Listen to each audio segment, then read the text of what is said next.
Saat ini, sekitar 64 juta orang atau 1 hingga 3% populasi dunia menderita gagal jantung. Di Indonesia, prevalensinya lebih tinggi, yaitu diperkirakan lebih dari 5%. Oleh sebab itu, mari kenali gagal jantung. Jantungmu memiliki fungsi memompa darah yang kaya akan oksigen dan nutrisi ke seluruh tubuh. Pada kondisi gagal jantung, bukan berarti jantung berhenti berfungsi secara total, tetapi jantung tidak dapat berfungsi dengan optimal. Gagal jantung adalah kondisi yang disebabkan oleh ketidakmampuan jantung untuk memompa darah yang cukup untuk kebutuhan tubuh.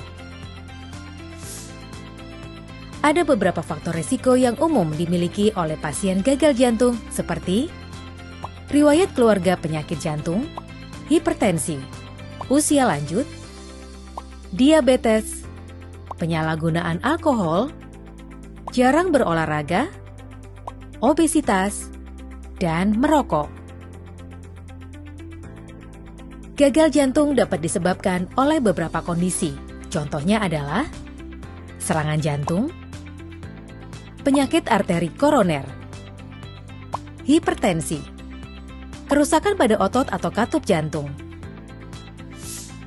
Pada gagal jantung, darah yang sebelumnya mengalir dengan lancar menjadi terhambat dan dapat menumpuk.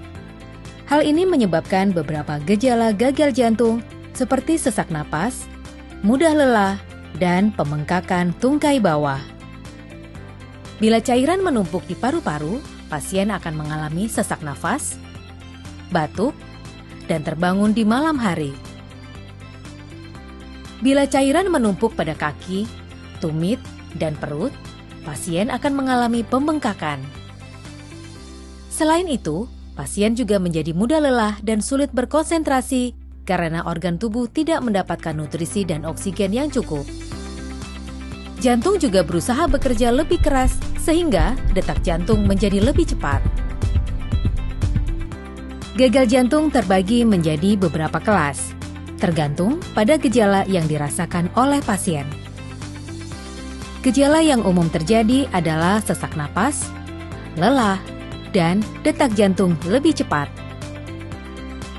Dimulai dari kelas 1, yaitu pasien tidak mengalami gejala apapun dan dapat melakukan aktivitas fisik seperti biasa.